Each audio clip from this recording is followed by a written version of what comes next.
Some promises we make when we've got nothing left to lose. Some deals we strike when the heart has gone quiet and only survival matters.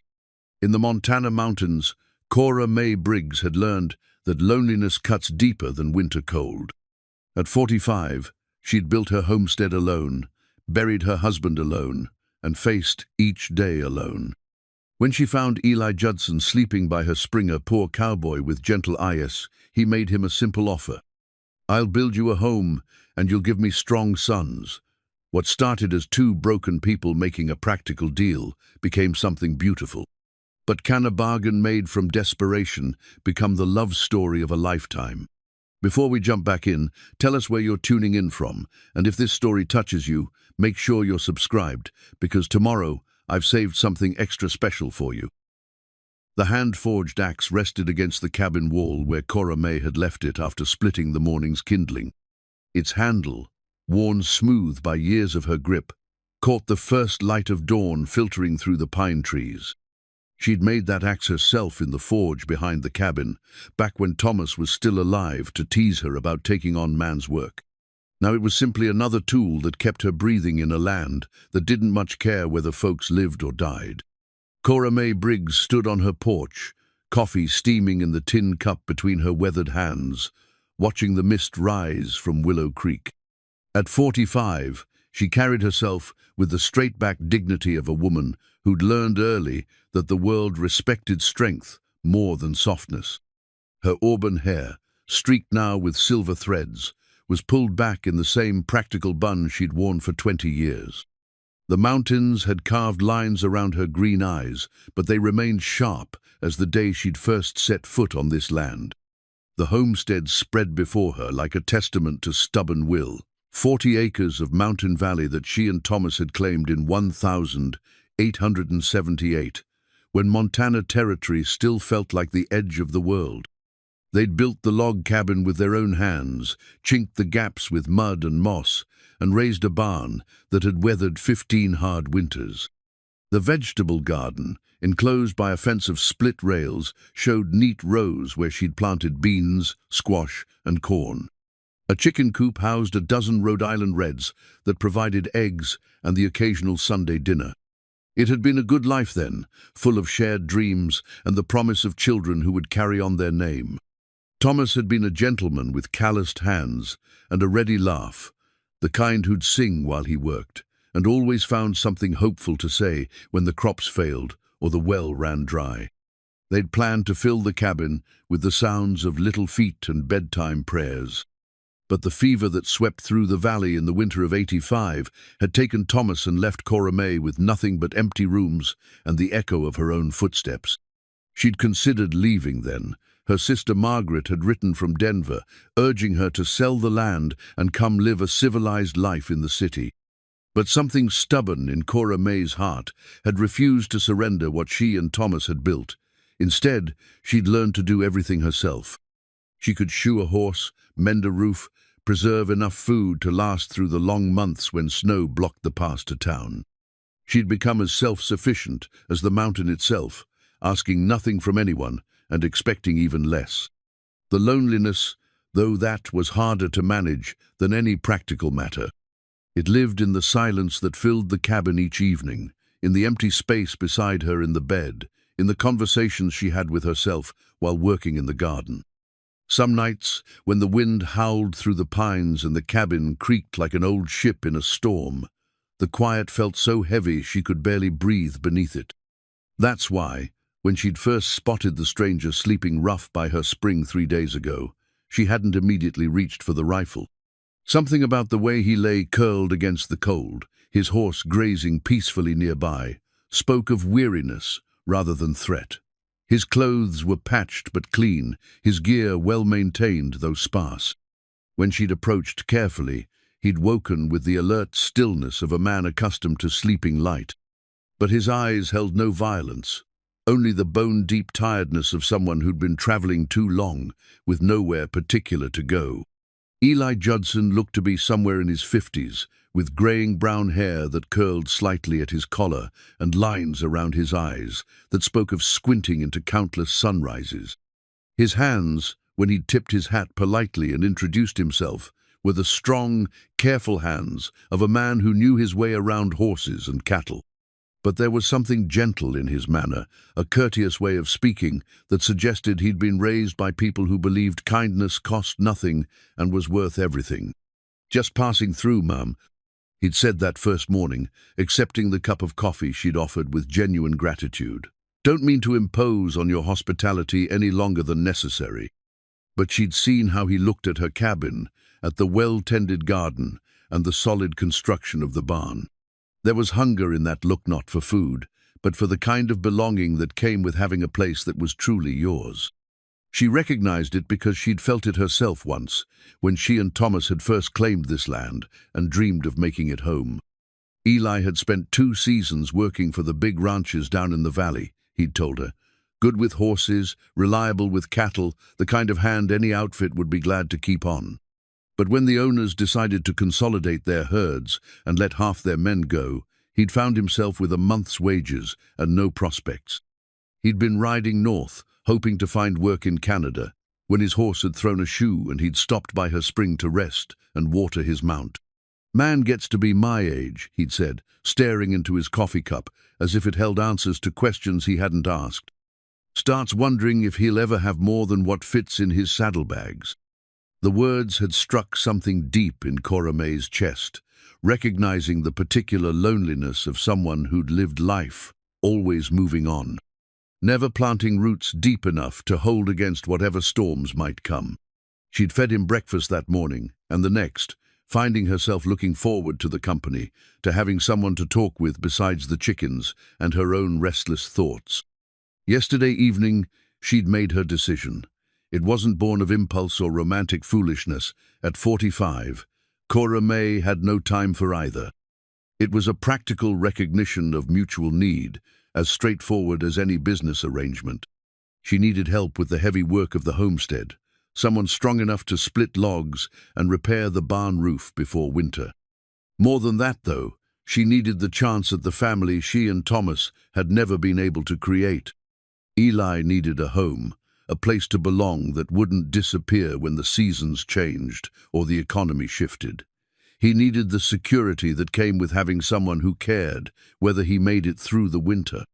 And if he was the good man he seemed to be, if he could be gentle with children and faithful to promises, then maybe they could build something together that would satisfy the deepest hungers of both their hearts. The arrangement she had in mind wouldn't be easy for either of them. It would require setting aside pride and previous notions of how such things were supposed to happen. But Cora May had learned that survival often meant abandoning the luxury of convention in favor of what actually worked. If she was going to take this chance, it would be with clear eyes and honest words. No romantic nonsense to cloud the practical realities they'd both need to accept. She finished her coffee and set the cup on the porch railing. Through the morning mist, she could see Eli's small campfire down by the creek, smoke rising straight up in the still air. He'd be awake soon, if he wasn't already, tending to his horse and preparing for another day of uncertain travel. But if she had her way, this would be the last morning he'd wake up without knowing where he'd lay his head that night. The axe caught her eye again as she turned toward the door. She'd forged it herself because she'd had to, because there was no one else to do the work that needed doing. But maybe, if things worked out the way she hoped, she wouldn't have to carry every burden alone anymore. Maybe there was still time to build something good from the raw materials of 2 lives that had known their share of disappointment. The mountains were waking up around her, birds calling from the pines and the creek, singing its eternal song over the rocks. It was going to be a clear day, good for making decisions and speaking truths that had been too long in coming. Cora May smoothed her apron, squared her shoulders, and prepared to make the kind of offer that would either change everything or send a good man riding away as fast as his horse could carry him.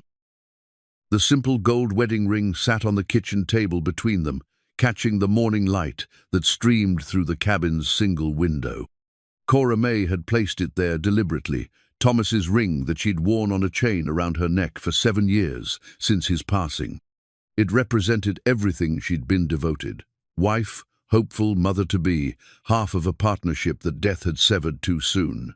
Now it would serve as witness to whatever came next. Eli sat across from her, his weathered hands wrapped around the coffee cup she'd filled for the third time that morning. He'd accepted her invitation to breakfast with the same courteous gratitude he'd shown for everything else, but she could see the questions in his eyes. A man didn't survive as long as he had without developing instincts about when situations were about to change, and something in her manner this morning had put him on alert. "Mr. Judson," she began, then stopped herself. Formality seemed foolish for what she was about to propose. "Eli, I've got something to say that's going to sound strange coming from a woman you've known all of 3 days." He set down his cup carefully, giving her his full attention in that quiet way of his. No rushing her words, no impatience, just the steady presence of a man who'd learned to listen before speaking.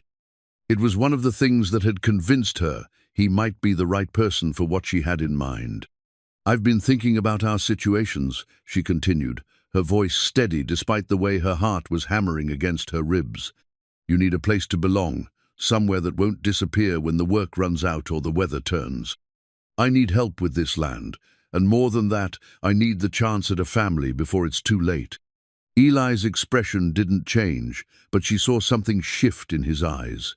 Not shock exactly, but the careful attention of a man hearing words that might alter the course of his life. "I'm 45 years old," Cora May said, meeting his gaze directly. "Old enough to know my own mind and young enough that children are still possible, God willing.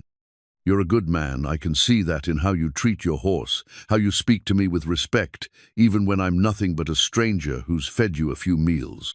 The way you look at this place tells me you've got the sense to appreciate what real security means." She reached across the table and touched the ring with one finger, spinning it slowly on the wooden surface. "Thomas and I never had children. The fever took him before we could start the family we both wanted. I won't marry again for love, that's not what this is about. But I could marry for practical reasons, for the chance to build something worthwhile with someone who understands the value of honest work and keeping promises." The words hung in the air between them like smoke from the morning fire. Eli was very still, his eyes moving from her face to the ring and back again. When he finally spoke, his voice was careful, thoughtful. "Ma'am Cora May, that's a considerable offer you're making, not something a man should answer without giving it proper thought." "I don't expect an answer this minute," she said, "but I want you to understand what I'm proposing. I'll build you a home here, a real home where you belong. We'll work this land together, make it prosper. I'll cook your meals and mend your clothes and give you the kind of life a man can take pride in. In return, you'll help me run this place and, God willing, give me the strong sons I need to carry on what Thomas and I started." She picked up the ring and held it in her palm, feeling its familiar weight. This isn't about romance or passion. This is about two people who've been alone too long, making a practical arrangement that serves both their needs. "I'm not asking you to love me, Eli. I'm asking you to partner with me in building something that will last." Eli was quiet for a long moment, staring out the window at the mountains that surrounded the valley. When he looked back at her, his expression was serious but not unkind. "You're talking about marriage," he said, not as a question but as a man making sure he understood the full scope of what was being offered. "I am. A marriage of convenience but an honest one. We'd stand before the preacher in town and make it legal and proper. Sleep in the same house, work the same land, face whatever comes together. But I won't pretend this is a love match. We barely know each other, and I'm too old to believe in fairy tales." "And children?" His voice was softer now, touched with something that might have been longing. "If the Lord wills it, I can't promise anything, but I'm not past the age where it's possible. And I can promise you, this any child of ours would be raised with love and taught to value the things that matter: hard work, honesty, respect for the land and for each other." Eli stood and walked to the window, his hands clasped behind his back. From where she sat, Cora May could see the tension in his shoulders, the weight of decision settling on him like a yoke. She didn't blame him for needing time to think. What she was proposing would change everything for both of them, and a smart man didn't make such choices lightly. "I've never had a real home," he said finally, his voice barely above a whisper. "Been working other men's land, sleeping in other men's bunkhouses, moving on when the seasons changed or the work ran out. Sometimes I'd lie awake at night, wondering what it would feel like to have a place that was truly mine, people who cared whether I made it through the winter."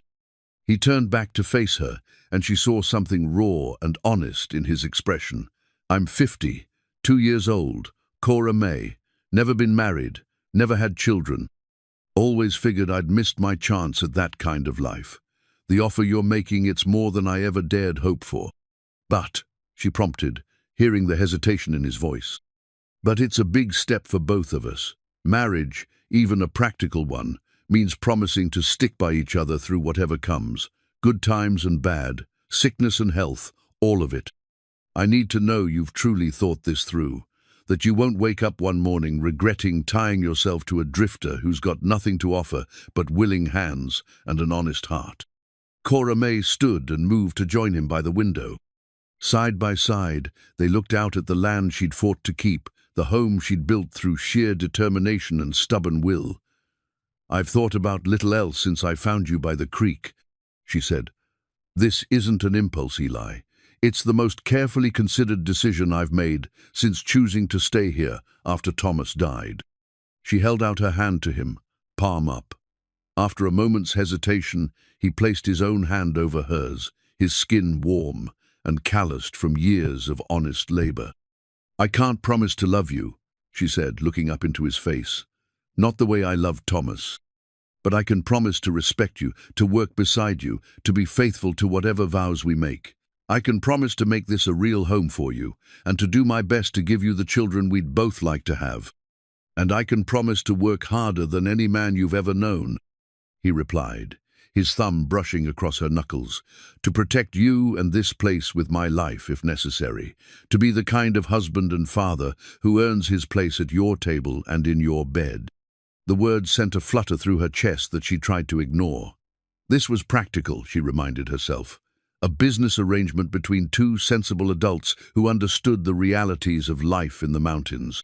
Whatever else might grow between them would have to develop naturally, without expectations or demands from either side. "Then we're agreed?" she asked. Eli's answer came not in words but in action. He lifted their joined hands and placed them over the ring still lying on the table, covering Thomas's memory with the promise of their shared future. "We're agreed," he said. "I'll build you a home, Cora May Briggs, and God willing, you'll give me strong sons to help us work this land." Under the Montana sky, with the mountains as witnesses and the creek singing its eternal song, two lonely people shook hands on an arrangement that would either prove the wisdom of practical choices or teach them both that some bargains exact a higher price than either party imagined. The blueprints for the cabin addition lay spread across the kitchen table, hand-drawn in Cora May's careful script with measurements noted in the margins. She'd sketched them the night after their agreement, unable to sleep for thinking about the practical changes their arrangement would require. The existing cabin had served well enough for one person, but if they were truly going to build a life together and hopefully raise children, they'd need more space. Eli studied the drawings with the focused attention of a man who'd spent years reading the subtle signs that meant the difference between work well done and time wasted. His finger traced the outline of the proposed new room, calculating lumber needs and construction challenges with the practiced eye of someone who'd built his share of shelters over the years. "You've got a good sense for this kind of work," he said, glancing up at her with approval. "This addition would give us a proper bedroom and still leave the main room for living and cooking. Smart to plan the doorway, here it'll catch the morning light." The casual way he said "us" sent a small flutter through Cora May's chest, though she kept her expression neutral. 3 days had passed since their handshake agreement, and they were both still finding their way through the strange territory of being partners rather than strangers. The blueprints represented hope-concrete plans for a shared future that felt both thrilling and terrifying. "I figured we'd start with the foundation work, while the weather holds," she said, pulling her chair closer to the table. "I've got some good stones down by the creek that should serve."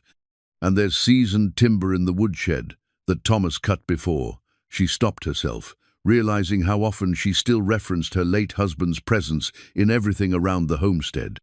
If Eli noticed her hesitation, he didn't comment on it. Instead, he nodded thoughtfully and pointed to another section of the drawing. We'll want to dig the foundation deep enough to get below the frost line. Winter gets serious in these mountains, and we can't afford to have the whole structure shift come spring thaw. His practical focus on the work ahead helped steady her nerves. This was what they were building together, not romance or grand passion, but the solid foundation of a partnership based on mutual respect and shared labor. The blueprints made it real in a way that words alone couldn't manage. Over the past 3 days, Eli had proven himself in a dozen small ways that mattered more than any romantic gesture could have. He'd repaired the chicken coop's sagging door without being asked, splitting new rails to replace the ones that had rotted through.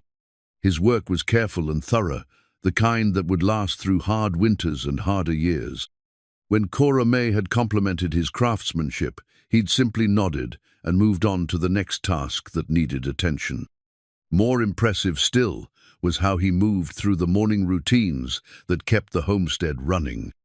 He'd rise before dawn to tend the animals, feeding the chickens and milking the cow, with the quiet efficiency of someone who understood that such work was the backbone of survival. By the time Cora May had coffee ready, he'd already completed tasks that would have taken her twice as long working alone. "You've got good hands for building," she observed, watching him sketch modifications to her original design. "Most cowboys I've known can handle horses and cattle just fine, but put them to work with hammer and saw, and they're all thumbs." Eli smiled, the expression transforming his weathered face in ways that made him look younger. "My father was a carpenter before he took to ranching. Made sure all his boys learned to work with wood as well as livestock. Said a man who could only do one thing well was bound to go hungry when times got hard."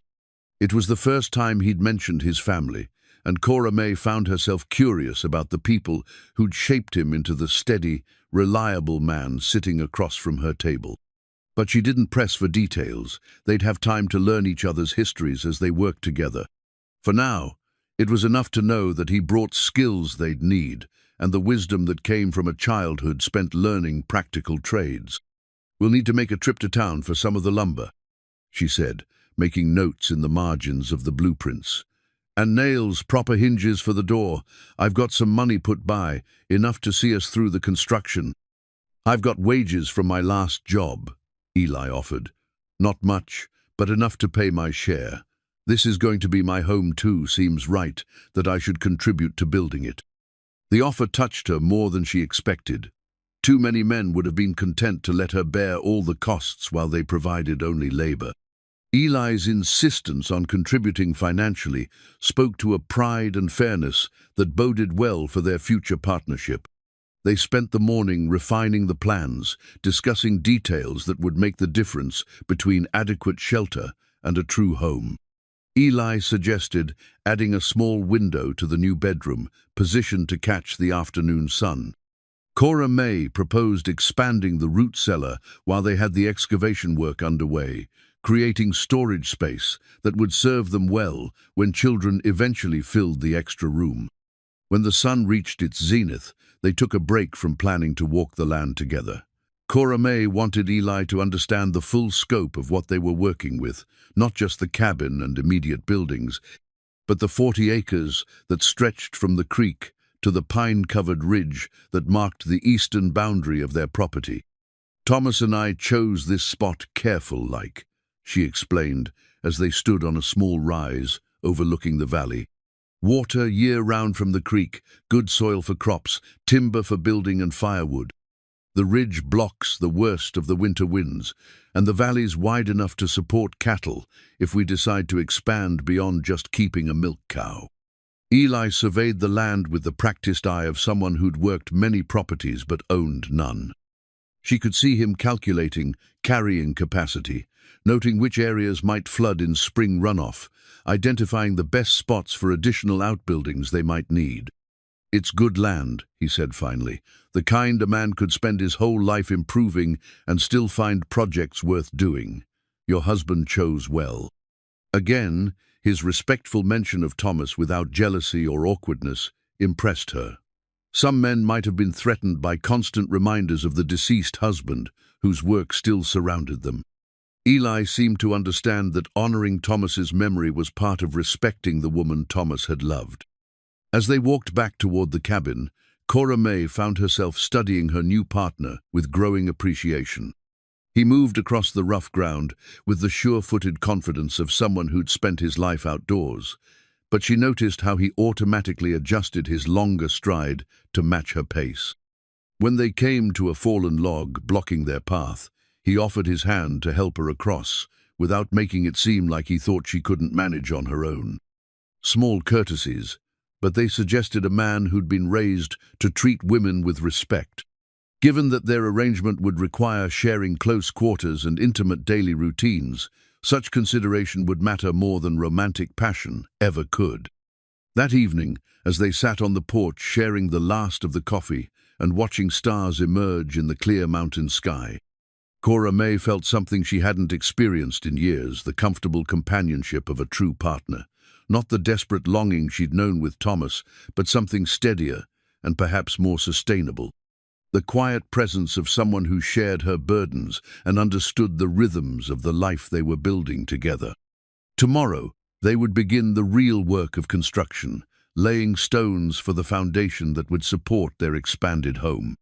But tonight, with the blueprints safely stored away and plans made for the future, Cora May allowed herself to believe that their practical arrangement might actually become the blessing they both needed. The handmade quilt draped across the back of the rocking chair had been Cora May's winter project the year after Thomas died. She'd pieced it together from scraps of fabric saved over the years, bits of his old shirts, remnants from dresses she'd outgrown, squares cut from worn-out bed linens that still held memories in their faded patterns. Now, a month into her arrangement with Eli, the quilt represented something different. Not just the solitary comfort of a widow's evening hours, but the possibility of warmth shared between two people learning to call the same place home. Eli had moved from the barn to the small room off the main cabin the week before. After completing a proper bed frame from pine logs, he'd selected and seasoned himself. The craftsmanship was beautiful joints, fitted so precisely they'd hold firm without nails, the headboard carved with simple but elegant designs that spoke of patient evening hours spent working by lamplight. Watching him sand the wood smooth with methodical care, Cora May had felt a flutter of something she couldn't quite name. Not desire exactly, but appreciation for the way he poured attention into work that mattered. "You didn't have to go to such trouble," she'd said when he'd finished assembling the frame in his new room. A simple platform would have served well enough. Eli had looked up from adjusting the rope supports that would hold the mattress, his expression serious. "A man ought to sleep in a bed he can take pride in. And besides," he'd paused, as if considering whether to voice the thought, "if this is going to be my home for good, seems right to build things that will last." The quiet certainty in his voice had stayed with her through the days that followed. He was settling in, putting down roots in ways both practical and emotional. She'd see him pause sometimes while working around the homestead, his gaze traveling over the buildings, and land with the possessive satisfaction of someone who belonged. It was a look she recognized from her own early years here with Thomas, that sense of claiming a place and having it claim you in return. Their daily routines had evolved into a comfortable rhythm that surprised her with its natural ease. Eli would rise before dawn to tend the animals while she started breakfast, and they'd share the morning meal in companionable conversation about the day's planned work. He'd proven to be an excellent listener, asking thoughtful questions about her methods for preserving food and managing the garden. More than that, he remembered the details she shared, incorporating her preferences into his own approach to the endless tasks that kept a homestead running. "You've got a good system for the root vegetables," he'd observed yesterday, watching her check the potatoes stored in the cool cellar beneath the cabin. "My grandmother used to pack hers in sand like that, said it kept them from sprouting too early." Such comments revealed glimpses of his pastor childhood spent with people who understood the rhythms of self-sufficient living, grandparents and parents who'd passed down the accumulated wisdom of generations who'd made their living from the land. Cora May found herself treasuring these small revelations, building a picture of the man who'd agreed to share her life from fragments of memory he offered without fanfare. The preservation work that occupied much of their autumn days had become a shared enterprise that pleased them both. Eli had strong hands for turning the crank on the apple press, and his patient temperament suited the long hours required for rendering lard and smoking meat. Together, they'd put up more food for the coming winter than Cora May had managed in years of working alone. The pantry shelves groaned under the weight of canned vegetables, dried fruits, and mason jars filled with pickled beets and cucumber relish. "We'll eat well this winter," she'd said with satisfaction, surveying their accumulated stores. "Better than I've managed since, well, in quite some time." Eli had nodded, understanding the reference she'd stopped herself from making. Since Thomas died, she'd meant to say, since she'd last had a true partner in the work of survival. He seemed to grasp, without explanation, how much it meant to her to feel prepared again, to have the security that came from knowing they could weather whatever hardships the mountains might send their way. The evenings had become her favorite time of day. After the supper dishes were washed and put away, they'd sit by the fire with coffee and whatever handwork needed attention. Eli would sharpen tools or mend harness leather, while she worked on sewing projects, new shirts for him, repairs to her own dresses, household linens that would make their expanded cabin more comfortable when the construction was complete. It was during these quiet hours that she'd begun to notice things about her new partner that had nothing to do with his usefulness around the homestead. The way he hummed under his breath while working, old songs she half remembered from her own childhood. How he'd pause in his mending to feed another log to the fire, keeping the room warm without being asked. The gentle way he spoke to the animals, as if they were fellow creatures deserving of courtesy rather than just livestock to be managed.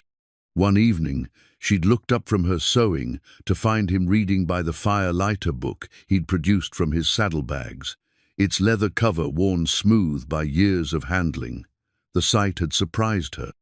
She'd known he could read and write, of course, but somehow hadn't expected him to carry literature among his few possessions.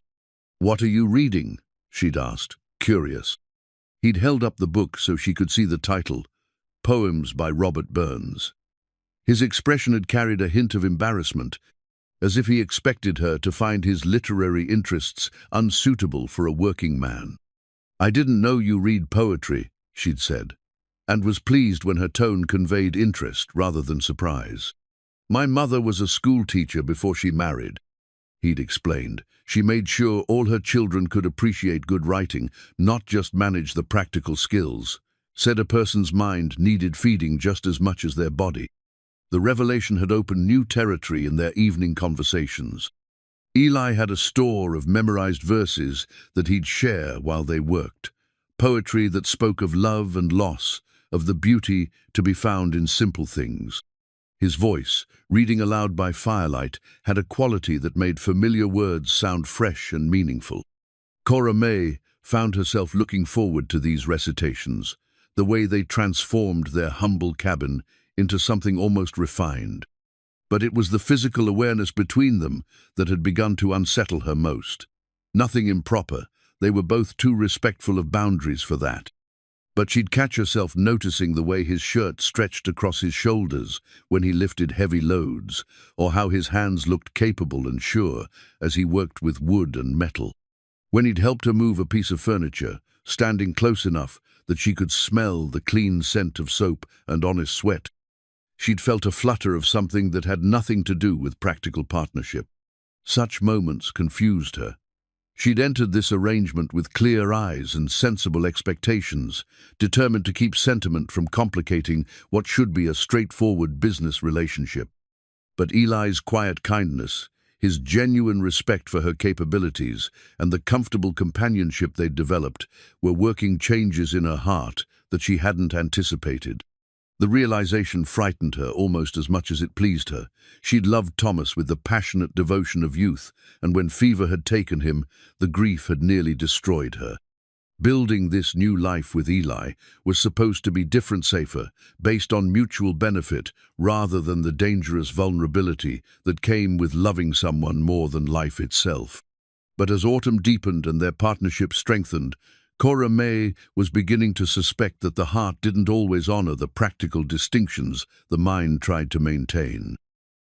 The carved wooden cross hung above the mantelpiece where Eli had placed it the evening before, its simple lines catching the firelight in a way that made the rough-hewn wood seem almost luminous.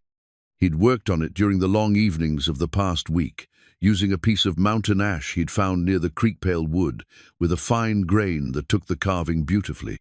When he'd presented it to Cora May without ceremony, simply setting it on the table beside her sewing basket, she'd felt something shift in her chest that had nothing to do with their practical arrangement. "It's beautiful work," she'd said, running her fingers over the smooth surface. The cross was perhaps 8 inches tall, carved with subtle details that revealed themselves only upon close examination. Tiny leaves etched along the arms, a suggestion of vine work at the intersection. "You didn't need to. Seemed like a home ought to have something to mark it as a place where faithful people live." Eli had interrupted gently. "And besides, my hands need something to do in the evenings, besides mending harness leather." 3 months had passed since their agreement, and the easy rhythm of their partnership had begun to feel as natural as breathing. The cabin addition was nearly complete, its log walls chinked and ready for the roof that would go on as soon as the weather cleared. They'd worked together on every aspect of the construction, and Cora May had marveled at how well they complemented each other's skills. Where she was precise and methodical, Eli brought strength and intuitive understanding of how wood and stone wanted to fit together. But it was the visitors who'd arrived that afternoon who'd tested their arrangement in ways neither had anticipated. Ben and Sarah Holloway from the neighboring ranch had ridden over to welcome Eli properly to the community and to satisfy their curiosity about the arrangement everyone in the valley was discussing, with varying degrees of approval and scandal. "Fine to see you've got help with the heavy work, Cora May," Sarah had said over coffee, her eyes taking in every detail of how Eli fit into the domestic space. "A woman shouldn't have to manage a homestead all on her own, no matter how capable she might be." The words had carried undertones that made Cora May bristle slightly. Sarah meant well, but there was an assumption in her tone that suggested pity for the years Cora May had indeed managed quite well on her own.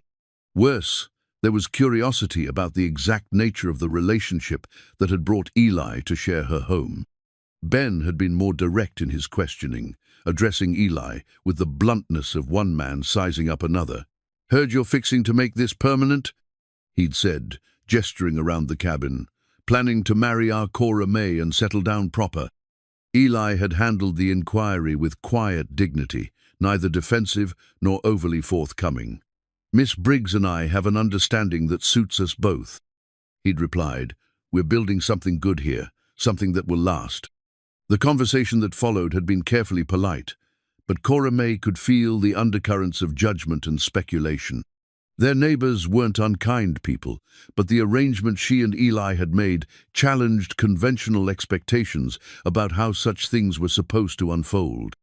A proper courtship should involve church socials and family introductions, not a practical agreement between two middle-aged people who'd known each other barely a season. After the Holloways had taken their leave, promising to invite the couple to Sunday dinner soon, Cora May and Eli had found themselves facing the first real tension their partnership had encountered. "I suppose the whole valley's talking about us," Cora May had said, stacking the coffee cups with more force than necessary. "Probably so," Eli had agreed, his tone carefully neutral. "People like to have opinions about their neighbor's business, especially when it doesn't fit the usual patterns." She turned to face him then, reading something in his expression that made her stomach tighten with unexpected anxiety. "Does it bother you? The talk, the questions about what we're doing here?" Eli had been quiet for a long moment, standing by the window with his hands clasped behind his back in the way she'd learned meant he was thinking through something important. When he'd finally answered, his words had surprised her with their intensity. "What bothers me is feeling like I need to defend something that's nobody's business but ours," he'd said, We're two grown people making choices that harm no one and help both of us. If that's scandalized folks who've got nothing better to worry about, then maybe their own lives are lacking something important. The defensive anger in his voice had been so unlike his usual measured temperament that Cora May had felt a flutter of warmth that had nothing to do with the fire crackling in the hearth. He was protecting what they'd built together, claiming it as something worth defending against outside judgment. But the visit had also highlighted questions that had been growing between them as the months passed, and their arrangement deepened into something more complex than either had originally planned. They shared meals and work and comfortable evenings by the fire, but they'd never discussed the more intimate aspects of the marriage they'd agreed to pursue. The subject hung between them like morning mist present, but insubstantial, impossible to grasp directly. The argument, when it came, had started over something as practical as winter supplies and money for the spring planting. Eli had suggested they pool their resources completely, combining his savings with her carefully hoarded emergency fund to make purchases that would benefit them both. Cora May had resisted, not because she didn't trust him, but because surrendering financial independence felt like crossing a line she wasn't ready to acknowledge. "I've managed my own money since Thomas died," she'd said, her voice sharper than she'd intended. "I'm not looking to hand control over to someone else, no matter how good his intentions might be." "I'm not asking to control anything," Eli had replied, his own tone growing strained. "I'm suggesting we act like the partners we're supposed to be. How can we build a real life together if you're keeping one foot out the door?" The accusation had stung because it held more truth than she wanted to admit. Despite their growing closeness, despite the way her heart had begun to soften toward him in ways that frightened her, she was still holding back. Still protecting herself against the possibility that this arrangement might not be the permanent solution they'd both hoped for. "Maybe I am keeping one foot out the door," she'd said, matching his honesty with her own. "Maybe I'm not ready to trust that this is going to work the way we planned."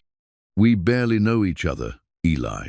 3 months of sharing chores and pleasant conversation doesn't make us married, no matter what papers we might sign." The words had fallen between them like stones dropped in still water, creating ripples that disturbed the calm surface of their partnership. Eli had stared at her for a long moment, his expression cycling through hurt, understanding, and something that might have been determination. "You're right," he'd said finally. "We don't know each other, not the way married people should. But how are we supposed to learn if we keep treating this like a temporary arrangement that might end any time the wind changes direction?" The question had hung in the air, long after their raised voices had subsided into uncomfortable silence. They'd finished their discussion of practical matters with careful politeness, but the underlying tension had remained, coloring their interactions with an awareness of all the things they weren't saying to each other. Later that evening, as Cora May had sat mending one of Eli's shirts by the firelight, she'd found herself studying the wooden cross he'd carved for their home. The care evident in every smooth curve and precisely cut line spoke of devotion that went beyond mere craftsmanship. This was the work of a man who'd put his heart into creating something beautiful for someone he cared about, whether he was ready to admit such feelings or not. The realization had settled in her chest like a coal from the fire, warm but dangerous, capable of bringing comfort or burning everything around it if not handled with proper care. The bundle of love letters lay scattered across Cora May's lap like fallen leaves, their edges soft with age and handling. She'd found them while organizing Thomas's belongings in preparation for moving them to make room for Eli's few possessions letters she'd written to her husband during their brief courtship, returned to her after his death along with his other personal effects. Reading them now, 7 years later, she could barely recognize the young woman who'd penned such passionate declarations of devotion and dreams of their future together. Summer's end had brought a sense of urgency to their preparations for the coming winter. The cabin addition was complete now, its new room furnished with the bed frame Eli had crafted and a dresser they'd purchased on their last trip to town. The extra space felt both liberating and intimidating, a concrete symbol of their commitment to sharing not just work and meals, but the intimate daily realities of married life. Eli had surprised her by revealing depths she hadn't suspected during their months of partnership. She discovered him reading by candlelight several evenings, working his way through a small collection of books he'd kept carefully wrapped in oilcloth among his belongings. When she'd expressed interest, he'd shared them readily volumes of poetry, a collection of essays by Ralph Waldo Emerson, and a worn copy of Robinson Crusoe that had belonged to his father. "I never figured you for a reading man," she'd said, settling beside him on the porch with her own cup of evening coffee. "Most folks don't," he'd replied, with the quiet smile that had become familiar to her over the months. "Cowboys aren't supposed to have much use for books, I suppose. But my mother always said a man's mind needed exercise just like his body, or it would grow weak and useless." The conversations that followed had revealed an intelligence and thoughtfulness that matched his capable hands and steady temperament. Eli had opinions about literature and politics, could discuss the philosophical questions raised by Emerson's essays with the kind of insight that spoke of genuine reflection rather than mere repetition. These discoveries had unsettled Cora May in ways she couldn't quite articulate, not because she disapproved, but because they complicated her understanding of what their arrangement was becoming. She'd entered their partnership believing she knew what she was getting, a reliable worker and potential father for the children she still hoped to have. The reality of Eli as a complete person, with hidden depths and quiet wisdom, was both more appealing and more dangerous than the simple arrangement she'd thought she was making. The first real test of their partnership had come when the autumn storms arrived early, bringing 3 days of driving rain that turned the usually placid creek into a raging torrent. On the second day, Eli had slipped while checking the animals and fallen hard enough to crack his ribs and twist his ankle badly. The accident had forced Cora May to confront how much she'd come to depend on his presence, not just for the physical labor he provided, but for the quiet companionship that had become as essential to her daily rhythm as morning coffee. Nursing him through the pain and fever that followed had revealed new dimensions of their relationship. She'd seen him vulnerable in ways that had nothing to do with physical weakness. The careful way he tried to minimize his discomfort so as not to worry her, his embarrassment at needing help with basic tasks, his quiet gratitude for her gentle care.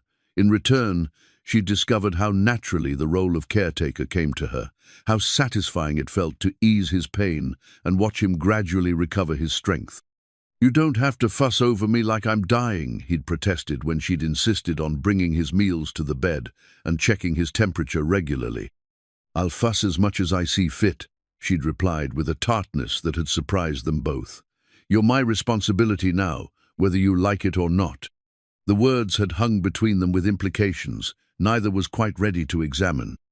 Responsibility suggested a connection deeper than their original practical arrangement, a caring that went beyond mutual benefit to something approaching genuine affection. During the long hours she'd spent sitting beside his bed, reading aloud or simply keeping him company, Cora May had found herself studying his face in repose. The lines around his eyes spoke of years spent squinting into sun and weather, but there was a gentleness in his expression that she'd missed during their busy days of shared work. His hands, even in sleep, remained the hands of a man who'd spent his life caring for things, animals, tools, the small comforts that made harsh lives bearable. It was on the third day of his convalescence that she'd made the discovery that would change everything between them. While cleaning out the dresser drawer where he kept his few personal belongings, she'd found something that made her blood run colder, small daguerreotype showing Thomas with a woman she didn't recognize, their poses suggesting an intimacy that predated his marriage to Cora May by several years. The photograph had been tucked between the pages of Thomas's Bible, along with 2 letters in a feminine hand that spoke of passionate love and promises of reunion. The dates on the letters made it clear that Thomas had been corresponding with this woman, someone named Rebecca Cavan, after his marriage to Cora May. Though the final letter suggested their relationship had ended when Rebecca married someone else. The discovery had shattered something fundamental in Cora May's understanding of her first marriage. All these years, she'd idealized Thomas as the perfect husband, the standard against which any future relationship would be measured. To learn that he'd been capable of deception, that their marriage had been less than the perfect union she'd remembered, had left her feeling as if the ground beneath her feet had shifted. When Eli had found her sitting on the porch that evening, staring at the photograph with tears streaming down her face, he'd approached with the careful gentleness of someone who recognized deep pain without understanding its source. "What's wrong?" he'd asked, settling beside her despite the obvious discomfort the movement caused his healing ribs. She'd shown him the photograph and letters without explanation, watching his face as understanding dawned. To his credit, Eli had shown no satisfaction at discovering Thomas's failings, only compassion for her pain and confusion. "I'm sorry," he'd said simply. "That's a hard truth to learn about someone you loved." "I don't know what to think anymore," she'd admitted, her voice barely above a whisper. "I've spent 7 years mourning a man who apparently wasn't who I thought he was. All this time, I've been measuring everything against a marriage that maybe wasn't as perfect as I remembered." Eli had been quiet for a long moment, his eyes fixed on the mountains darkening against the evening sky. When he'd finally spoken, his words had carried a weight of understanding that surprised her. "Maybe that's not such a bad thing," he'd said. "Maybe it means you can stop trying to live up to a memory that was never quite real to begin with. Maybe it means you can see what you actually have now, instead of what you think you lost." The gentle wisdom in his response had broken something loose in her chest, some tightly held grief that had been poisoning her ability to accept the good things life was trying to offer her. For the first time since Thomas's death, she'd allowed herself to cry not just for what she'd lost, but for what she'd never really had, the perfect love she'd thought was hers by right. When the tears had finally subsided, she'd found Eli watching her with an expression of such tender concern that it had taken her breath away. Not pity, but something deeper, the look of a man who saw her clearly, flaws and fears and all, and cared for her anyway. "I don't know how to do this," she'd confessed, "how to care about someone new when I'm not sure I understood the last person I loved." "Maybe we figure it out together," he'd replied, taking her hand in his larger one. "Maybe we stop worrying about living up to other people's stories and start writing our own." The kiss that followed had been inevitable, soft and tentative at first, then deeper as they both stopped fighting the feelings that had been growing between them, despite their best efforts to keep things practical. Under the autumn stars, with the truth of Thomas's imperfections finally laid to rest, Cora May had allowed herself to want something she'd thought was lost to her, forever not, the desperate passion of youth, but the mature love of two people who'd learned that happiness was something you built together, one careful choice at a time. The faded photograph lay face up on the kitchen table between them, its sepia tones catching the lamplight in a way that made the faces seem almost alive. Thomas stood beside a woman Cora May had never seen before, his arm around her waist in a gesture of unmistakable intimacy. The woman was young and pretty, with dark hair arranged in fashionable curls and a dress that spoke of city refinements rather than frontier practicality. On the back of the photograph, someone had written in Thomas's familiar hand, "My dearest Rebecca, always." Eli had found the picture tucked inside Thomas's Bible, along with 2 letters that had shattered everything Cora May thought she knew about her marriage.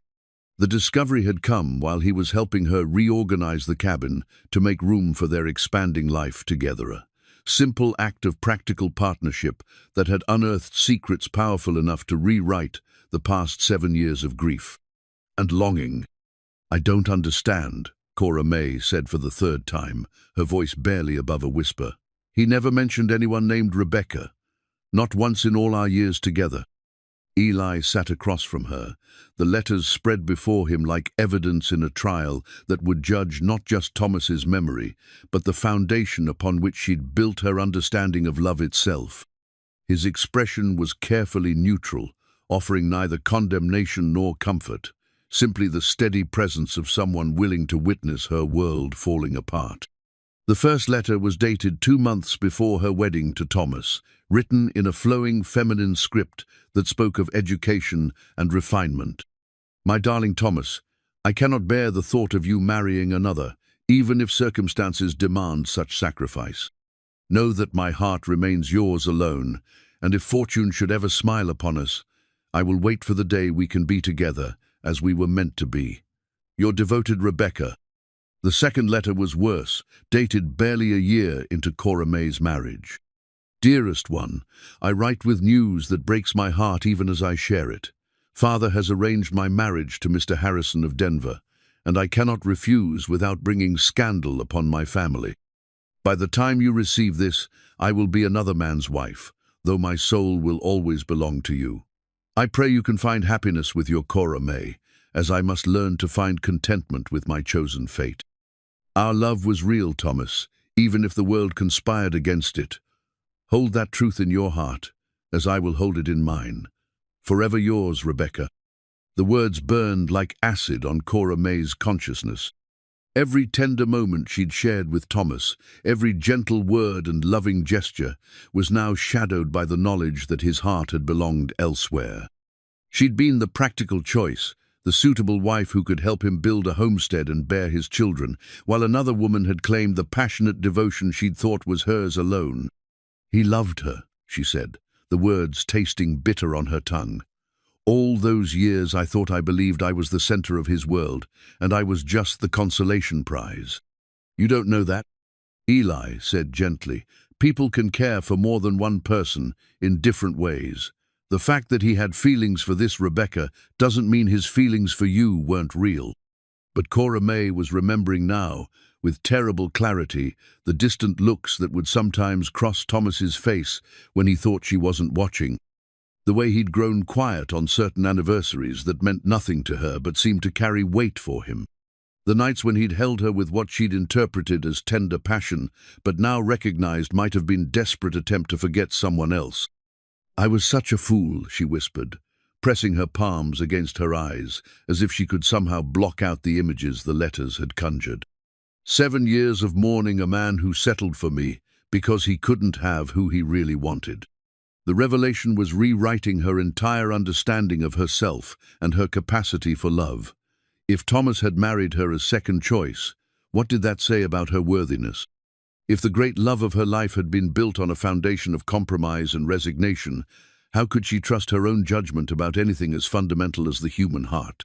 Eli reached across the table and covered her hand with his own, his touch warm and steady against her trembling fingers. Listen to me, Cora May. What that man felt or didn't feel 7 years ago doesn't change who you are or what you're worth. It doesn't make your grief less real or your love less valuable. She looked up at him through her tears, seeing the earnestness in his weathered face, the way his eyes held hers, without flinching from her pain. How can you say that? How can I trust anything I feel if I was so wrong about something so important? Because I see you, he said simply, not as somebody's second choice or consolation prize, but as the woman who built this place with her own hands. The woman who offered a stranger partnership when she could have sent him on his way. The woman who's been teaching me what it means to have a real home. His words carried a conviction that cut through her self-doubt like sunlight through storm clouds. But even as part of her reached toward the comfort he offered, another part recoiled from the vulnerability it would require to believe him. This changes everything, she said, pulling her hand away from his. All this time, I've been comparing what we have to something that never really existed. I don't know how to. I don't know what's real anymore. Eli was quiet for a long moment, his gaze moving from her face to the photograph and back again. When he spoke, his voice carried a weight of understanding that surprised her with its depth. Maybe that's not such a terrible thing, he said. Maybe it means you can stop trying to recreate something that was never as perfect as you remembered. Maybe it means you can see what we actually have, instead of measuring it against some impossible standard. The words echoed conversations they'd had over the months of their partnership, moments when she'd caught herself holding back because what they were building didn't match the idealized memory of her first marriage. But now, with Thomas's secrets laid bare, She was forced to confront the possibility that she'd been protecting herself from something real in favor of something that had been partly illusion. "I don't know how to do this," she admitted, her voice breaking on the words. "How to start over when everything I thought I knew was wrong." "We do it together," Eli said, standing and moving around the table to kneel beside her chair. "We stop trying to live up to other people's stories and start writing our own. We take it one day at a time, being honest about what we feel and what we want, until we build something that belongs to us alone." When he kissed her then, it was different from the gentle, tentative kisses they'd shared before. This kiss carried hunger and promise, the weight of two people choosing each other not as substitutes for someone else, but as themselves, flawed and frightened, and brave enough to risk their hearts on something new. Under the winter stars that wheeled overhead in their eternal dance, Cora Mae Briggs finally let go of the ghost she'd been holding on to and reached for the flesh and blood man who was offering her a future built not on memories or comparisons, but on the solid foundation of choice and commitment and the kind of love that grew stronger with each passing day. The baby's cradle sat in the corner of the new bedroom, its wood gleaming with the careful attention Eli had lavished on every joint and curve. He'd worked on it in secret during the long winter evenings, carving delicate flowers along the headboard and sanding every surface smooth as silk. When he'd finally presented it to Cora Mae on a bright April morning, setting it gently beside their bed with the shy pride of a man offering his heart, she'd known their arrangement had become something neither of them had dared hope for when they'd first shaken hands over the kitchen table. Spring had arrived early that year, melting the snow from the mountain peaks and filling the creek with rushing water that sang of renewal and possibility. The timing felt providential because Cora Mae was carrying the child they'd both wanted but neither had quite believed would come to pass. At 46, she'd thought her childbearing years were behind her, but her body had proven capable of one more miracle, growing life that now stirred beneath her heart like a promise finally ready to be fulfilled. "You sure you feel up to this?" Eli asked for the third time that morning, watching her pack supplies for their trip to town. Dr. Morrison had insisted she come in for regular checkups, worried about the risks that came with a first pregnancy at her age. The journey to Sweetgrass was only half a day's ride, but the mountain trail could be treacherous even in good weather. "I'm pregnant, not made of glass," Cora Mae replied, though she appreciated his concern more than she let on. The past few months had revealed depths of tenderness in Eli that went far beyond their original practical arrangement. He'd taken over the heaviest chores without being asked, brought her breakfast in bed on mornings when the sickness was particularly bad, and spent entire evenings reading aloud to her when she was too tired to focus on her own book. The transformation in their relationship had been gradual but undeniable. What had begun as careful partnership had deepened into genuine intimacy, the kind that grew from shared vulnerability rather than grand romantic gestures. They'd learned each other's habits and moods with the patience of people who expected to spend the rest of their lives together. Eli hummed while he shaved in the mornings. Cora Mae talked to herself while kneading bread, and both had stopped pretending these small intimacies didn't matter. Their physical relationship had developed with the same careful progression. After that first desperate kiss under the winter stars, they'd approached each other like people learning a new language attentively at first. Then, with growing confidence as trust replaced uncertainty. When they'd finally shared a bed as husband and wife, it had been with the mature passion of people who understood that love was built on more than desire, though desire had certainly played its part. The pregnancy had surprised them both, coming just 3 months after their quiet wedding ceremony in town. Reverend Matthews had married them in the little church beside the creek, with only the Holloways as witnesses and a handful of other neighbors who'd come to offer their blessings. Cora Mae had worn her best blue dress and carried wildflowers. Eli had picked that morning, and when they'd spoken their vows, the words had carried weight earned through months of testing and choosing each other again and again. But it was the visit from her sister Margaret that had tested their newfound happiness in ways neither had anticipated. Margaret had arrived unannounced the week before, traveling from Denver with her eldest daughter in tow, full of opinions about Cora May's choices and expectations about the proper way to manage a pregnancy at her age. "You should come to Denver for the birth," Margaret had announced over dinner, her tone brooking no argument. "There are proper doctors there, hospitals with modern equipment. This wilderness is no place to bring a child into the world, especially at your age and with your history." The reference to Cora May's history had stung because it was Trusht lost 2 pregnancies in the early years of her marriage to Thomas, miscarriages that had broken her heart and convinced her that motherhood might never be hers to claim. Margaret's reminder of those losses, delivered with the casual cruelty of someone who thought she was being helpful, had opened old wounds that Cora May thought had healed. "I'll have my baby here, in my own home, with my husband beside me," Cora May had replied, her voice steady despite the turmoil Margaret's words had stirred up. "Dr. Morrison has been tending births in these mountains for 20 years. He knows what he's doing." Dr. Morrison is an old country physician with outdated methods. Margaret had shot back. "If something goes wrong and at your age, something very well might, you'll need more help than he can provide." The argument that followed had revealed the fundamental divide between the sisters that had always existed, but had never been so starkly illuminated.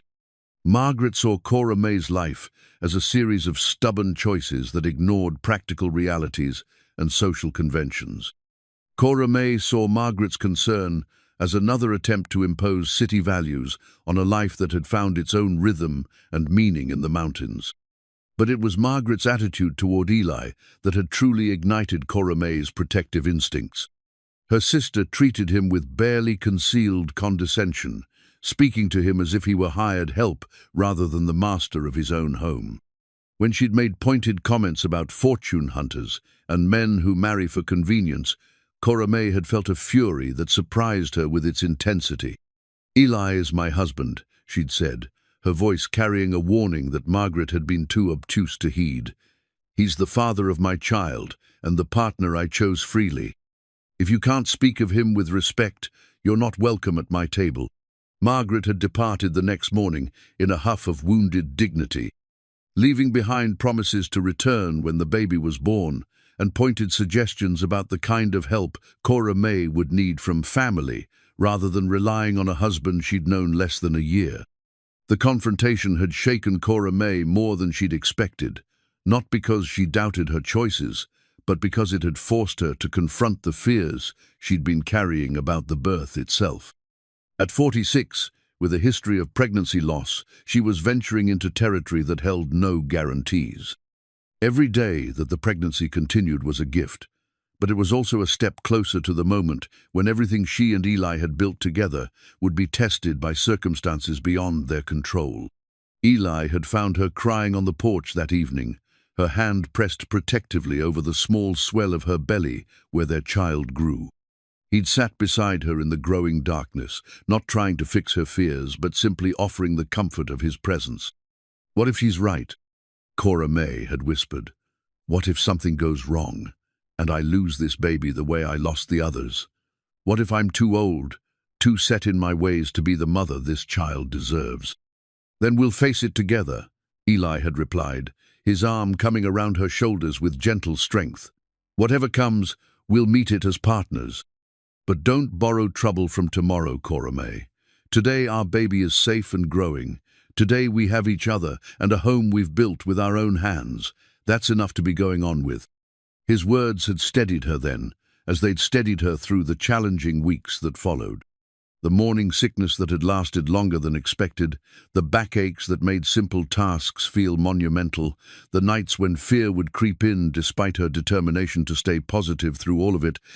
Eli had been her anchor, steady and patient, and utterly committed to seeing her through whatever lay ahead.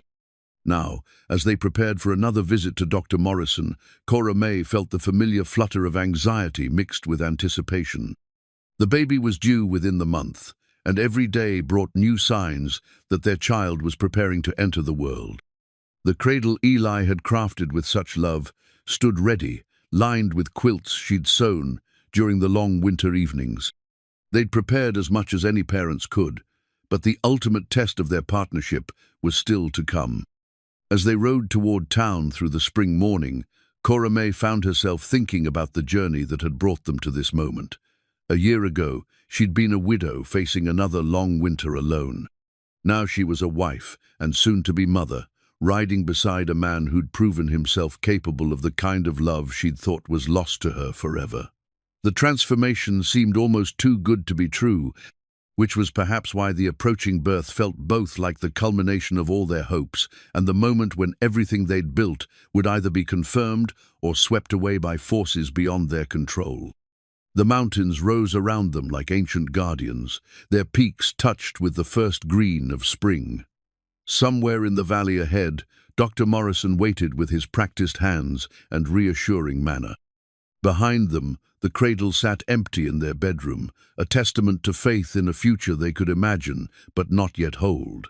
Between hope and fear, between past disappointments and present blessings, Cora May rode toward the test that would determine whether the promises they'd made to each other were strong enough to withstand whatever trials lay ahead. The silver locket lay open on the bedside table, revealing the small photographs Eli had placed inside his mother on one side, hers on the other.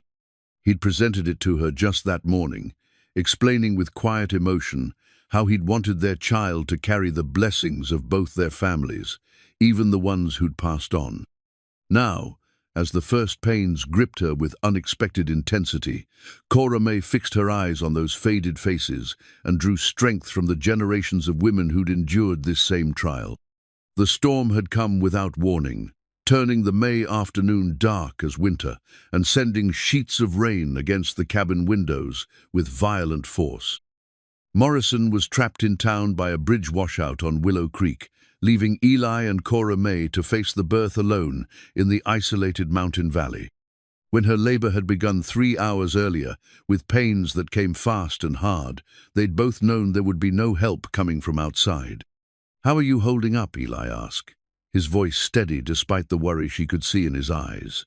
He'd been moving between the bedroom and the kitchen, boiling water and gathering the supplies Dr. Morrison had instructed them to prepare months ago. His calm efficiency was a blessing, but she could see the tension in his shoulders, the way his hands trembled slightly when he thought she wasn't looking. "Like I'm being torn in half," Cora May managed between contractions, gripping the wooden headboard of their bed with white knuckles. The pain was different from what she remembered from her lost pregnancies, years ago stronger, more purposeful, as if this child was determined to make its way into the world despite the storm raging outside. Eli moved to sit beside her on the bed, taking her hand in both of his. "Dr. Morrison said you'd know what to do when the time came. Said women's bodies were made for this, that you'd be stronger than you thought possible." She wanted to laugh at the absurdity of taking medical advice from a man who'd never given birth, but another wave of pain stole her breath and left her gasping. When it passed, she found Eli watching her with an expression of such tender concern that her heart clenched in a way that had nothing to do with labor. "I'm scared," she admitted, the words coming out in a whisper. "What if something goes wrong? What if I can't?" Another contraction cut off her words, this one stronger than the last, and she felt something shift deep inside her body.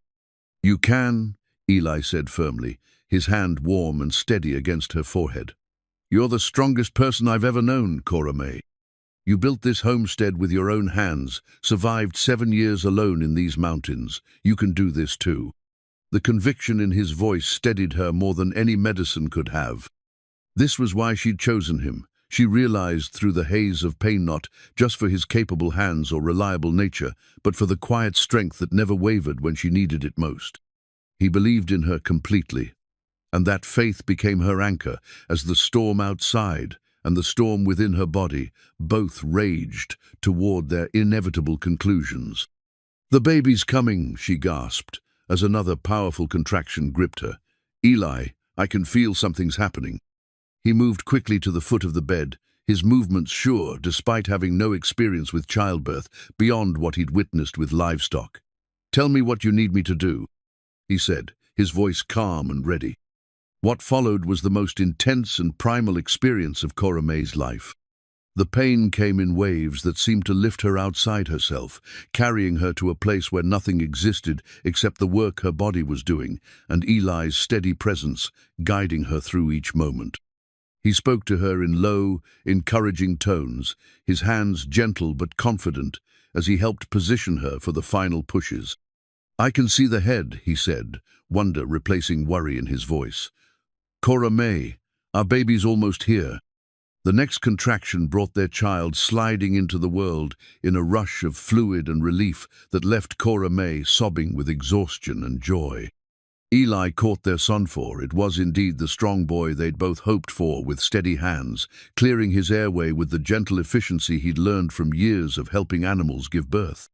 The baby's first cry cut through the sound of rain and thunder like a declaration of victory.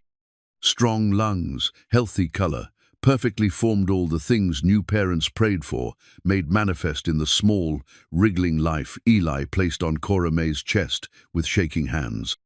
"He's beautiful," Eli whispered, his voice thick with emotion she'd never heard from him before. "Look at him, Cora May. Look at our son." She could barely see through her tears, but what she saw took her breath away. The baby had Eli's strong chin and her own stubborn cowlick, but his expression was entirely his own, alert and indignant at being thrust into this bright, noisy world.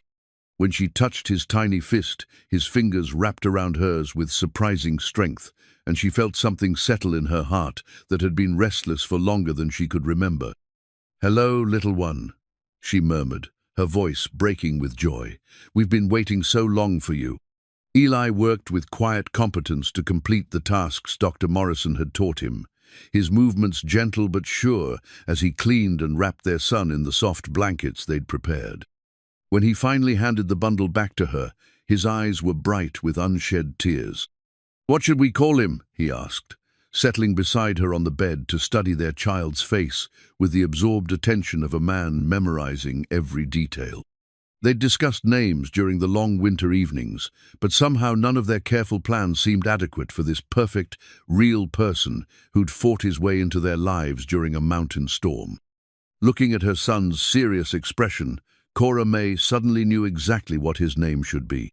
"Samuel," she said softly, "after your father, Samuel Thomas Judson." Eli's sharp intake of breath told her she'd chosen well. His father's name, combined with Thomas's, would give their son connection to both the families that had shaped his parents. More than that, it was a declaration that this child belonged fully to both of them, carrying forward the best of what they'd inherited and learned. "Samuel Thomas," Eli repeated, testing the sound of it. "It suits him. He looks like a boy who'll grow up strong and honorable." Outside, the storm was beginning to ease, the thunder growing more distant, and the rain settling into the gentle rhythm that would nourish the spring crops. Inside their cabin, the three of them existed in a bubble of perfect contentment. The harsh realities of the world held at bay by walls Eli had helped build, and love that had grown from practical beginnings into something neither had dared hope for. As Cora May held her son and felt Eli's arm come around both of them, she marveled at the journey that had brought them to this moment. A year ago, she'd been a lonely widow, making a desperate bargain with a homeless cowboy. Now she was a mother, lying in the arms of a husband who'd proven himself capable of the deepest kind of partnership, holding the child that made their family complete. The silver locket caught the lamplight from its place on the bedside table, the photographs of their mothers seeming to smile down at the newest member of their joined families. Samuel Thomas Judson had arrived in the world surrounded by love, both ancient and new, carried forward by parents who'd learned that the strongest foundations were built not from grand passions, but from daily choices to honor the promises they'd made to each other and to the future they were determined to create. Together. The family Bible lay open on the kitchen table, its pages weathered from years of recording the milestones that marked the passage of generations. In Eli's careful script, the newest entry read, "Samuel Thomas Judson, born May 15th, 1889, to Eli and Cora May Judson, Sweetgrass Valley, Montana Territory." Below that, in smaller letters, he'd added, arrived during the storm, healthy and strong, a blessing beyond our deserving. 3 days had passed since Samuel's dramatic entrance into the world, and the cabin had settled into the gentle rhythms of new parenthood. Cora May had recovered from the birth with the resilience that had carried her through every challenge the mountains had thrown her way, while Eli had embraced fatherhood with the same quiet competence he brought to every responsibility he accepted. "You're a natural at this," Cora May observed, watching him change Samuel's diaper with steady hands. The baby fussed briefly at the disturbance, then settled back into sleepy contentment when Eli lifted him against his shoulder with practiced ease. "Animals aren't so different from babies," Eli replied, though his gentle smile suggested he understood this particular creature was far more precious than any livestock he'd tended. "They need food, warmth, and someone who cares enough to pay attention to what they're trying to tell you." The sight of her husband cradling their son stirred something deep in Cora May's chest, not just maternal satisfaction, but recognition of how completely their arrangement had transformed into something neither had dared hope for when they'd first shaken hands over her kitchen table. Eli had become not just Samuel's father, but the kind of father she dreamed of for her children during all those lonely years after Thomas's death. Dr. Morrison had finally made it through the washed-out roads the previous evening, arriving muddy and apologetic to find mother and baby thriving despite his absence. His examination had confirmed what they already knew: Samuel was healthy and perfect, and Cora May had come through the birth with no complications beyond the natural exhaustion that came with bringing new life into the world. "You did fine work," the doctor had told Eli with genuine respect. "Not every man could have managed what you did here. That boy's lucky to have a father with such steady hands and a clear head." The praise had meant more to Eli than Cora May suspected he'd admit. She'd seen how he carried himself differently since Samuel's birth, with the quiet pride of a man who'd proven himself capable of protecting what mattered most. When neighbors began arriving with congratulatory visits and offers of help, Eli had received them with the natural authority of someone who'd earned his place as head of this household. The Holloways had been the first to come calling, bringing a rocking chair Ben had crafted in his workshop and a basket of food that would spare Cora May from cooking for the next several days. Sarah had fussed over the baby with the experienced hands of someone who'd raised 6 children of her own, declaring Samuel the finest boy she'd seen in years. "He's got his father's steady temperament," she'd observed, watching how calmly the baby accepted being passed from person to person, "and his mother's determined chin. This one's going to know his own mind from the start." Other visitors had followed the minister who'd married them, ranchers from neighboring spreads, and townspeople who'd made the journey from Sweetgrass to welcome the newest member of their community. Each visit had reinforced something Cora May was only beginning to understand. She and Eli were no longer seen as an unusual arrangement that might or might not work out. They were family now, as permanent and accepted as the mountains themselves. But it was the quiet moments alone together that revealed the full depth of what they'd built. Late at night, when Samuel would wake for feeding, Eli would rise without complaint to bring the baby to her, then sit beside the bed while she nursed their son. In the lamplight, with the mountain silence wrapped around them like a blanket, they'd talk in whispers about their hopes for Samuel's future and their gratitude for the unexpected blessings that had grown from their practical beginning. "I never thought I'd have this," Eli had confessed one such night, his finger tracing gentle circles on Samuel's tiny fist. "A real family, a home that belonged to me, someone who cared whether I made it through another day. Sometimes I wake up afraid it's all been a dream." "It's real," Cora May had assured him, covering his hand with hers. "You're real, Samuel's real. What we've built together is as solid as these walls. You don't have to be afraid of losing it anymore." The conversation had led to deeper revelations about the fears they'd both carried into their arrangement. Eli had confided his terror that fatherhood would reveal inadequacies that would disappoint her and their child. Cora May had admitted her own worries about whether she could love a child born from practical partnership as deeply as one conceived in passionate romance. Both fears had proven groundless. Eli's natural gentleness and steady patience made him exactly the kind of father she'd hoped for, while her love for Samuel had bloomed with an intensity that surprised her with its fierce protectiveness. Watching Eli cradle their son, singing the same lullabies his own mother had used to comfort him decades ago, Cora May had realized that the love growing between all three of them was no less powerful for having grown from sensible beginnings. The decision to hold a proper naming ceremony had come naturally, a desire to mark Samuel's place in their community and their commitment to raising him with the values that had sustained mountain families for generations. They'd invited their neighbors to witness the blessing, turning their cabin into a place of celebration and fellowship. Reverend Matthews had spoken beautifully about the nature of family, how it was built not just from blood but from the daily choices to love and protect and nurture those entrusted to our care. As he'd held Samuel and spoken the ancient words of blessing, Cora May had felt the presence of all the generations who'd come before her parents and Thomas, Eli's family, all the nameless ancestors whose struggles had made this moment possible. When the ceremony concluded and their guests had shared the feast Cora May and several neighbor women had prepared, the cabin had felt transformed, not just by the celebration, but by the recognition that what she and Eli had built was worthy of such honor. Their practical arrangement had become a marriage in the deepest sense, blessed not just by law and church, but by the community that would help shape their son's character. As evening settled over the valley and the last visitors departed, Cora May found herself sitting on the porch with Samuel in her arms, while Eli finished the evening chores.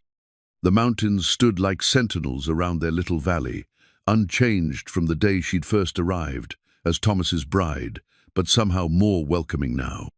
This was home in a way it had never been before, not just the place where she lived, but the foundation from which their family would grow and flourish.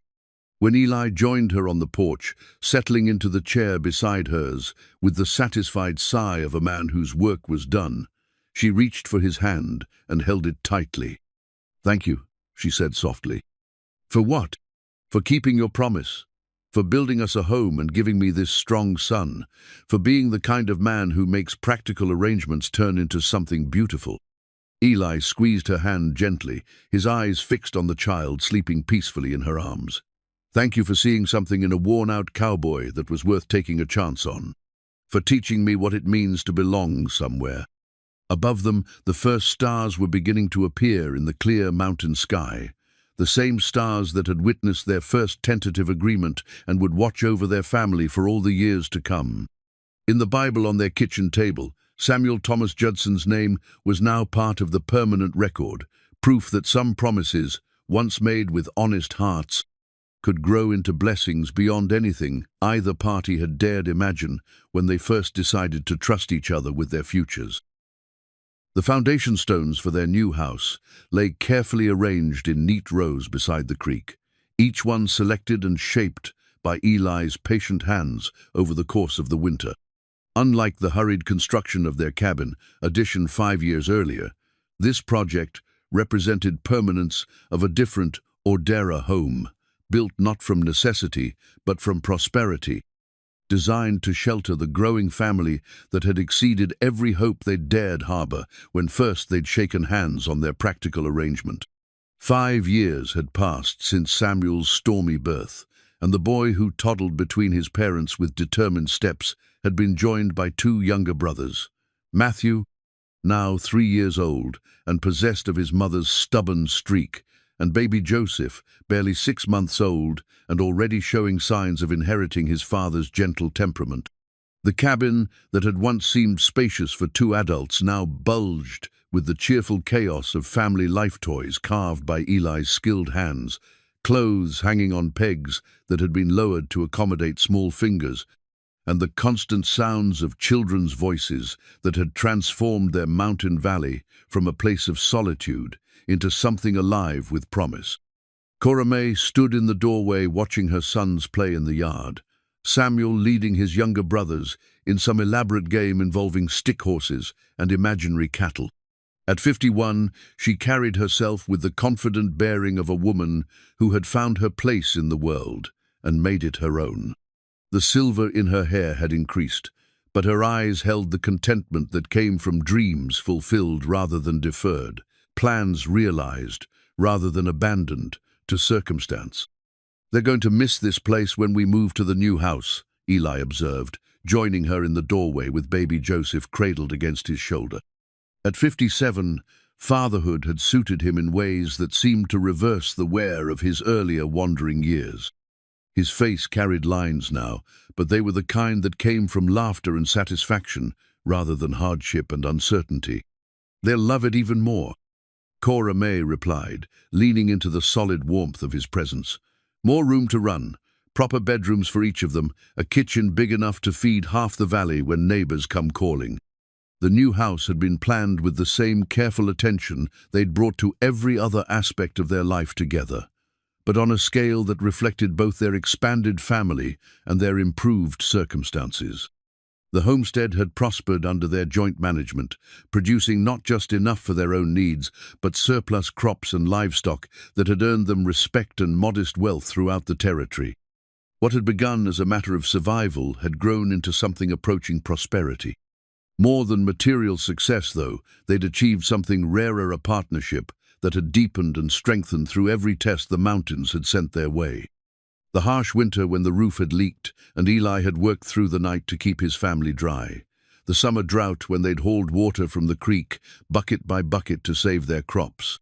The illness that had struck all three boys at once, leaving both parents exhausted from weeks of nursing and worry. Through every challenge, they'd faced it together with the steady trust that had grown from their original practical arrangement into something that needed no words to define it.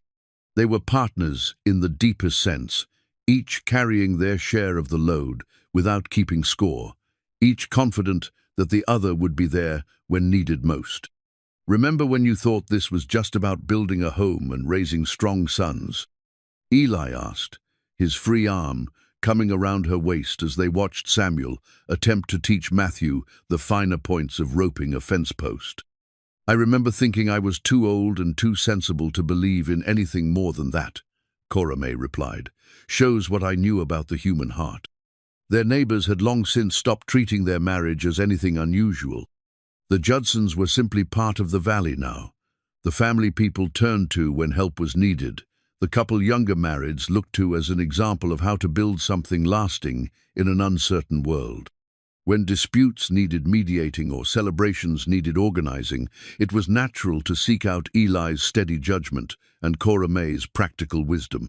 The territory was changing around them, bringing railroads and telegraph lines and all the complications of progress into what had once been simple frontier country. But in their valley, life continued to follow the rhythms they'd established: seasons of planting and harvest, the long preparations for winter. The spring celebrations that marked another year survived, and another year of growth ahead.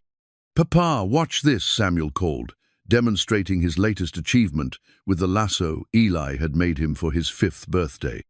The rope sailed wide of its target, but the boy's determination was absolute, and he immediately began coiling it for another attempt. "He's got your persistence," Eli observed with pride. "Once he sets his mind to something, there's no talking him out of it." "And Matthew's got your way with animals," Cora May added, watching her middle son Gentle talk the barn cat into accepting his somewhat clumsy attempts at petting. "He'll be the one who takes over the livestock when he's grown." Such speculation about their sons' futures had become a favorite evening pastime, imagining the men they would become and the contributions they might make to the community that was helping raise them. Samuel showed signs of mechanical aptitude that suggested he might follow his grandfather's path into carpentry. Matthew's intuitive understanding of animals pointed toward ranching or veterinary work. Joseph was still too young to reveal his inclinations, but his alert attention to everything around him suggested intelligence that would find its own expression in time. "Think they'll stay in the valley when they're grown?" Eli wondered, voicing the question that had been in both their minds as they watched Montana Territory move toward statehood and all the changes that would bring. "Some will, some won't," Cora May said with the practical acceptance she'd learned from her own parents. "That's the way of things." We raise them to be good men who can make their way in whatever world they choose. If they decide home is where they want to build their own families, we'll be grateful. If they need to seek their fortunes elsewhere, we'll wish them well and trust we've given them what they need to succeed. The philosophy reflected the wisdom they'd both gained from their own journeys to this place and this life. Eli's years of wandering had taught him the value of roots without making him fear the necessity of change. Cora May's experience of loss and rebuilding had shown her that love was strong enough to survive separation and wise enough to know when to hold on and when to let go. As afternoon settled toward evening, they completed the familiar rituals that marked the end of another day. Children washed and fed and settled for the night. Animals tended and secured. The cabin made ready for whatever tomorrow might bring. In the new bedroom that had once seemed like such an ambitious addition, they tucked their sons into beds Eli had crafted with his own hands, listening to prayers that thanked God for family and home and all the small blessings that made life worth living. Later, sitting together on the porch they'd shared for so many evenings, Cora May found herself thinking about the woman she'd been when she'd first made her startling proposal to a homeless cowboy sleeping by her spring.